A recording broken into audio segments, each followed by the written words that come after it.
Fala galera, beleza? Bem-vindos ao canal O Gerador de Riqueza. Felipe aqui, espero que todos vocês estejam muito bem. Falaremos então do anúncio oficial do Faz-me Rir por parte do Banco do Brasil e logo na reta final do mês tem mais, né? Então falaremos sobre isso, falaremos também dos resultados, Banco do Brasil e Taesa, dividendos também da Taesa e resultados da Taesa.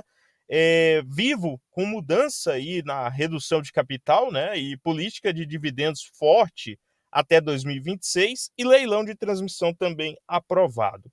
Então, pessoal, sem enrolação, Banco do Brasil fechou hoje a 51,54, 1%.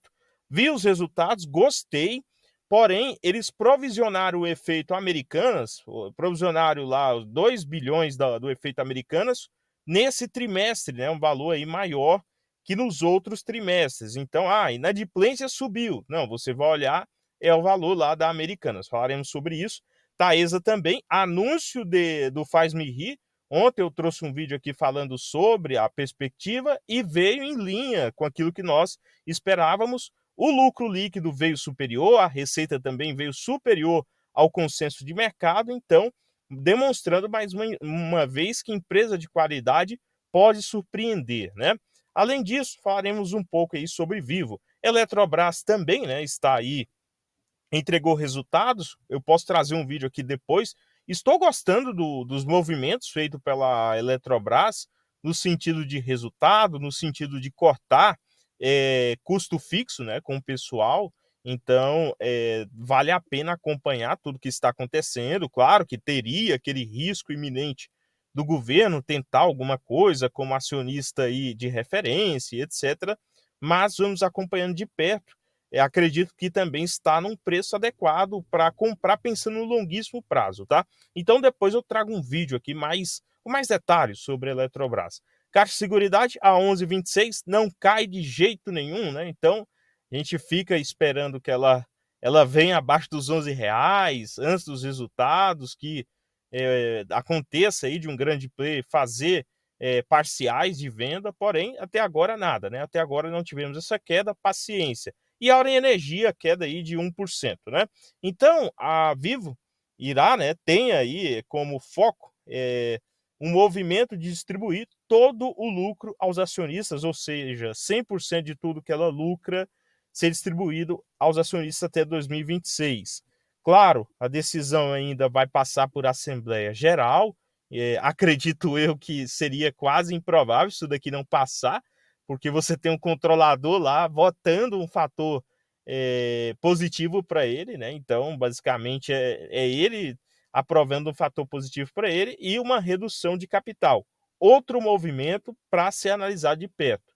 Claro que o preço para comprar uma ação da Vivo, em relação às outras empresas da Bolsa que entregam um bom dividendo, é considerado alto, né? O valor ali que você tem para comprar um primeiro lote de ação, você estaria pagando mais de R$ 4.500 hoje, né? Então, para o acionista minoritário, para aquele que compra todos os meses, né, e gosta de ter uma maior quantidade de ações, fica mais difícil de aportar. Então, seria legal também, além dessa redução de capital, você fazer um desdobramento, né, de dois aí, né, uma ação por duas, para você atrair mais investidores. Então, acho que seria aí um fator interessante que poderia ser utilizado, né? Claro que nesse tipo de aprovação que nós estamos tendo aqui com relação à Telefônica, inclusive nós podemos ter logo adiante um OPA, né? A depender de tudo que está acontecendo, quando você tem esse tipo de cenário traçado, o investidor ele tem que estar de olho, porque ainda mais o pequeno acionista. Nada é feito simplesmente para benefício do pequeno acionista, né? A preocupação aqui é com o controlador. Nós vimos o que aconteceu com a Energias do Brasil, né, ou EDP. Primeiro aprovou uma excelente política de dividendos que pagava todo ano no mínimo R$ 1 por ação, de maneira aí trimestral o pagamento. Depois o que aconteceu?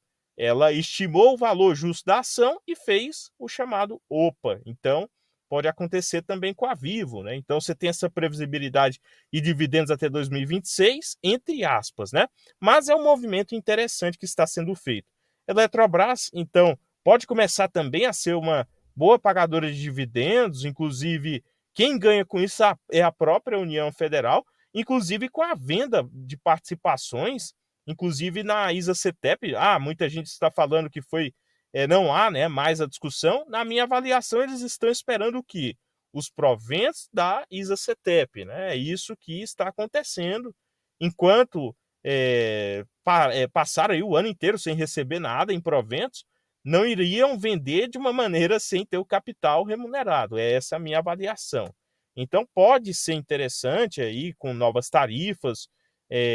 Teve um prejuízo no ano passado e agora teve lucro, né, com todas as medidas feitas.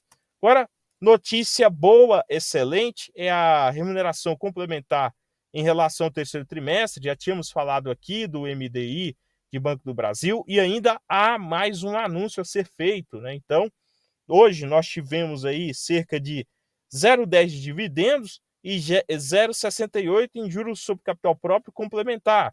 Você tira aqui os 15%, o total seria 0,68, né? Um total aqui para os acionistas, somando dividendos mais o JCP, que é descontado a alíquota aí de 15% retido na fonte. As datas de pagamento. O pagamento será realizado dia 30 de novembro, tá? E você tem que ter a ação no dia 21.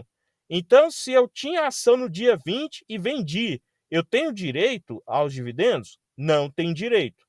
Se eu tenho ação no dia 21 e vendi no dia 22, você tem direito. Na minha avaliação, não faz sentido vender, né, um papel que está ainda distante do seu preço de valor de patrimônio. Claro, vale o estudo aí para cada um, porém é essa a minha avaliação. Inclusive, no mês que vem, tem mais um anúncio aí já preparado, engatilhado, né? Além disso, DataX, né, no dia 22. Então, e se eu comprar no dia 22? Eu tenho direito ao dividendo que estava estimado a data de corte no dia 21? Não tem direito, infelizmente, tá? Então, essa é a regra do jogo, é assim que funciona, para você não ficar perdido, né? Sobre o resultado, o que nós tivemos? Nós tivemos uma carteira aí, né? A carteira trilionária de crédito. E o que está trazendo o crescimento? Agronegócio. Eu acho que uma palavra que elenca crescimento do Banco do Brasil é agronegócio. Mas e a carteira pessoa física? Também, mas se você for comparar pessoa física, cresceu, né, aí, um volume de cerca de um pouco mais de quase 40, quase 30 bilhões, né, em comparação com o ano passado, setembro do ano passado. Você vai olhar o agronegócio, a carteira saiu de 286 milhões para 340 milhões. Nós estamos falando de um pouco mais de 64 bilhões aí em um ano. É muita coisa, pessoal, para essa carteira, né? É muita coisa para essa carteira de crédito e a qualidade dela, né? Então, realmente, você vai olhar que sim, né, o banco ele está tendo esse crescimento em virtude, principalmente, né, em 10% de crescimento nos últimos 12 meses, em virtude do agronegócio. Nós vemos, então, lucro líquido aí, era estimado um lucro líquido de 9 bilhões, foi entregue um lucro líquido de 8 bilhões e 7 milhões, tá? Então, quase 8, praticamente 8,8 bilhões, né? Uma alta de cerca de 14% para o acumulado dos 9 meses. Nos 9 meses nós estamos falando de um pouco mais de 26 bilhões de lucro, tá? Um número também bem interessante para ser analisado. Em comparação, você tem praticamente, né, um lucro parecido trimestre a trimestre. Olhando outros dados, cabe destacar a inadimplência. Pouca gente olha muitas vezes isso aqui no banco, e é importante olhar, né?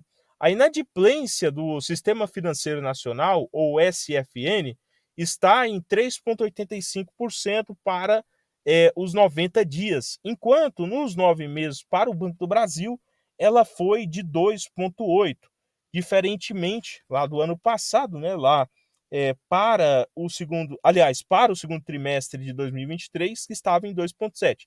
Então tem uma pequena alta aqui, muito em razão pela a questão do provisionamento da Americanas, né? 2 bilhões aí que foi colocado também como provisionamento. Um outro dado que pouca gente olha é o ROI, retorno sobre o patrimônio do banco, tá? 21% mantido, né, em relação aí, 21,3% em relação ao segundo trimestre, então, trimestre a trimestre praticamente mantido. Em relação ao ano passado, você tem também a manutenção disso, né, uma quedinha aí de 0,9, mas nos 9 meses, você tem um ponto ganho praticamente, né, 20% no ano passado, 21% nesse ano, praticamente consolidando o crescimento. Um dado que pouca gente olha também é o avanço no valor patrimonial por ação. Isso daqui é interessante, por quê? Porque também te dá uma margem de segurança maior. Quanto maior o valor patrimonial da ação, em tese, né, maior o desconto em relação, né, a diferença entre o preço de tela e o valor patrimonial que o investidor está adquirindo, né, e também seria maior a margem de segurança. No terceiro trimestre, você tinha um VPA de Banco do Brasil em R$ 51 e R$ 56. Esse VPA ganhou R$ 5 aí por ação, advindo praticamente do lucro por ação, tá? Então, é por isso, né, que nós tivemos essa alta, ela pode ser justificada aí na ação, né, um pouco mais aí de 40% em um ano. Então, outros números, ROI, né, já falamos um pouco, eficiência também, 28%, já falamos um pouco sobre isso, spread de 5,62, tá? Ocasionado em boa parte pela pessoa jurídica e o agronegócio. Então, você tem, né, aqui no início do ano de 2023 uma alta na inadimplência, porém eu vou mostrar aqui, ó, que não é só do Banco do Brasil, é do mercado financeiro no geral, né, do sistema financeiro no geral.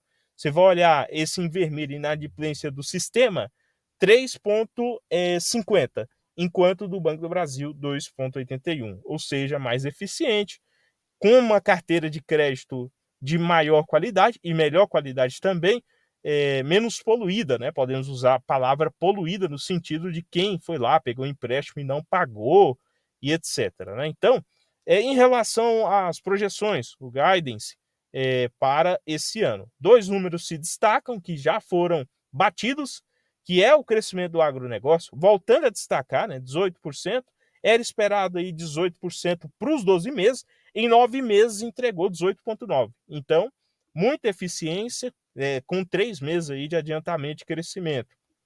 Em relação a PCLD, que é praticamente a provisão aí, né, para perdas, 20 bilhões, tá? Então, era esperado entre 27 e 23, está em 20 bilhões.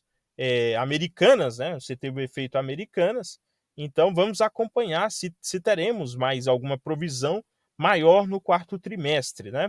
Então, crescimento forte no agronegócio, impulsionando o crescimento na carteira de crédito de 10%, esperado aí um crescimento de 13%. É esperado um lucro líquido, tá? Para o ano todo, entre 33 e 37.